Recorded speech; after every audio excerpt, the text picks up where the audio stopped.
Assalamualaikum warahmatullahi wabarakatuh. Saya Julia Fitri dengan NIM 2013652, Program Studi Geografi NK Fakultas Ilmu Sosial Universitas Negeri Padang. Pada video kali ini saya akan mempresentasikan tugas individu dari mata kuliah Geografi Regional Indonesia, yaitunya Kalimantan Selatan.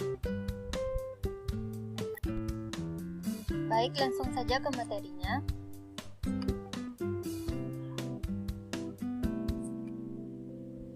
Yang pertama yaitu kondisi geografis Kalimantan Selatan. Secara geografis, Kalimantan Selatan berada di antara 114 derajat sampai 116 derajat bujur timur dan 1 derajat lintang selatan. Provinsi Kalimantan Selatan berada di bagian tenggara Pulau Kalimantan, memiliki kawasan dataran rendah di bagian barat dan pantai timur, serta dataran tinggi yang dibentuk oleh pegunungan beratus di tengah. Adapun batas-batas wilayah Provinsi Kalimantan Selatan antara lain, yang mana sebelah utara yaitu berbatasan dengan Provinsi Kalimantan Timur, kemudian sebelah selatan berbatasan dengan Laut Jawa, selanjutnya sebelah barat berbatasan dengan Provinsi Kalimantan Barat, serta sebelah timur berbatasan dengan Selat Makassar. Luas wilayah Provinsi Kalimantan Selatan adalah 38.744,2 km persegi. Provinsi ini mempunyai 11 kabupaten dan 2 kota. Kemudian, topografi Kalimantan Selatan. Secara topografis, wilayah Provinsi Kalimantan Selatan terdiri dari 4 bagian, yaitu dataran aluvial, dataran rawa, perbukitan, dan pergunungan. Kemiringan tanah dengan 4 kelas klasifikasi menunjukkan bahwa sebesar 43,31% wilayah Provinsi Kalimantan Selatan mempunyai kemiringan tanah 0-2%. Kemudian selanjutnya ada flora dari Kalimantan Selatan. Flora yang pertama yaitu ada mangga kasturi. Mangga kasturi merupakan salah satu buah mangga yang sangat spesifik menggambarkan Kalimantan Selatan. Adalah hal persebaran flora di Indonesia, kasturi termasuk ke dalam golongan flora asiatis.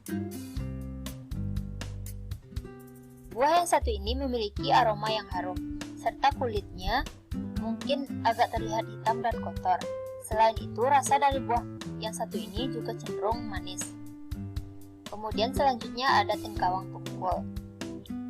Flora yang satu ini merupakan salah satu bagian dari jenis pohon meranti yang cukup terkenal.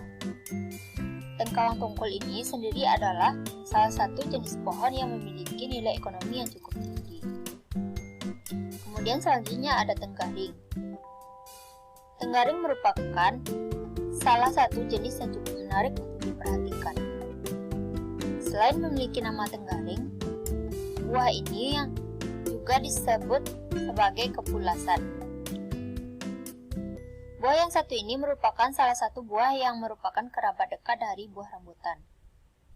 Kemudian selanjutnya ada anggrek hitam. Bagi mereka yang mempunyai bunga, maka nama anggrek hitam bukanlah salah satu nama yang asing. Bunga yang satu ini merupakan salah satu bunga yang cukup terkenal di Kalimantan. Bunga ini sendiri banyak ditemukan di ekosistem hutan-hujan tropis yang ada di Kalimantan. Kemudian selanjutnya fauna yang ada di Kalimantan Selatan. Yang pertama yaitu ada bekantan. Hewan yang satu ini merupakan salah satu hewan yang cukup unik dan endemik di Kalimantan.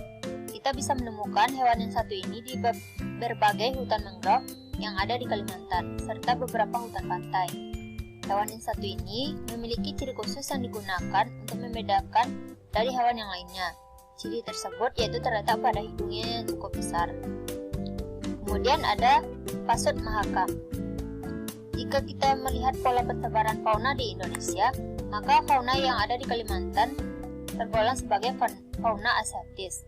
Salah satu fauna Kalimantan yang terbilang endemik dan sangat Kalimantan adalah pasut mahakam. Hewan mamalia yang satu ini bisa kita temukan pada Sungai Mahakam yang ada di Kalimantan. Kemudian selanjutnya ada kucing merah Kalimantan.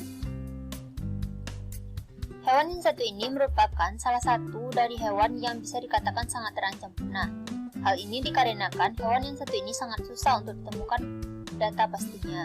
Kucing merah Kalimantan adalah salah satu satwa kucing liar yang paling sulit untuk ditemukan keberadaannya. Kemudian yang terakhir yaitu ada suri kepala putih.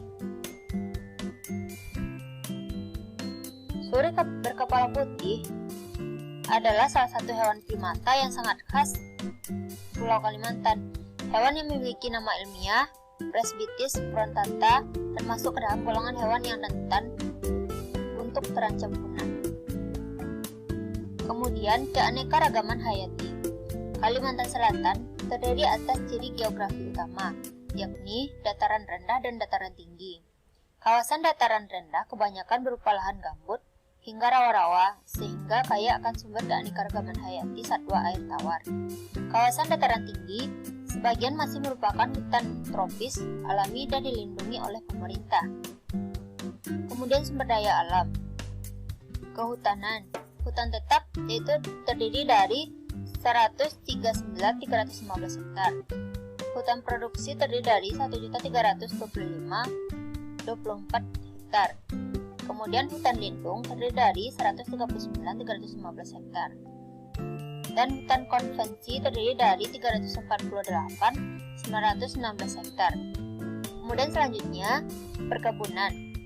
Perkebunan negara terdiri dari 229.541 hektar.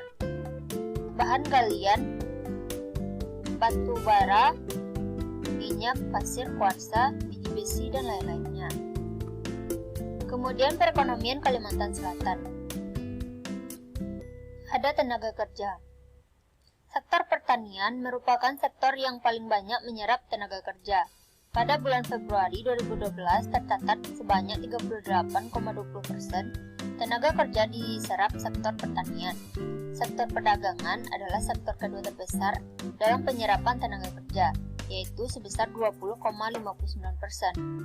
Status pekerja di Kalimantan Selatan masih didominasi oleh pekerja yang bekerja di sektor informal. Kemudian, pertanian dan perkebunan. Hasil utama di Kalimantan Selatan adalah padi, di samping jagung, ubi kayu, dan ubi jalar. Sedangkan buah-buahan terdiri dari jeruk, pepaya, pisang, durian, rambutan, kasturi, dan lansat. Untuk perkebunan adalah kelapa sawit. Kemudian di bagian industri, industri di Kalimantan Selatan didominasi oleh industri manufaktur mikro dan kecil, disusul oleh industri manufaktur besar dan sedang. Sampai pada tahun 2010, jumlah unit usaha berjumlah 60.432 unit, meningkat 10,92% dibandingkan pada tahun 2009. Kemudian selanjutnya pertambangan. Pertambangan didominasi batu bara. Di samping minyak bumi juga terdapat emas, intan, koloin, marmer, dan batu-batuan. Kemudian selanjutnya keuangan dan perbankan di Kalimantan Selatan. Ditinjau kinerjanya pada tahun 2009, perbankan di Kalimantan Selatan mencatat pertumbuhan yang lebih rendah dibandingkan tahun sebelumnya sebagai imbas krisis finansial global. Namun demikian beberapa indikator masih mencatat pertumbuhan yang positif. Volume usaha perbankan atau aset Kalimantan Selatan tumbuh sekitar 13,3% dari akhir tahun 2008 sehingga mencapai 21,24 triliun. Pertumbuhan aset ini terutama ditopang oleh pertumbuhan kredit dan DPK. Kemudian kependudukan di Kalimantan Selatan. Kepadatan penduduk di Kalimantan Selatan mencapai 105 jiwa per kilometer persegi. Direktorat Jenderal Kependudukan dan Pencatatan Sipil atau Dukcapil, Kementerian Dalam Negeri mencatat jumlah penduduk Kalimantan Selatan sebanyak 4,1 juta jiwa pada bulan Juni tahun 2021. Kemudian selanjutnya, sosial dan budaya Kalimantan Selatan. Di Kalimantan Selatan itu terdapat suku Banjar, suku Dayak Bakumpai, Dayak Baraki, Dayak Maayan, Dayak Lawangan, Dayak Bukit Ngaju, Melayu Jawa, Bugis, Cina, dan Arab keturunan. Kebudayaan Kalimantan Selatan.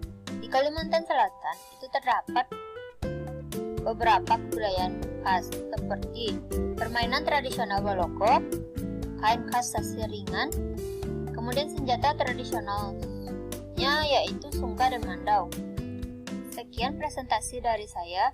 Jika terdapat kesalahan dan kekurangan, saya mohon maaf. Assalamualaikum warahmatullahi wabarakatuh.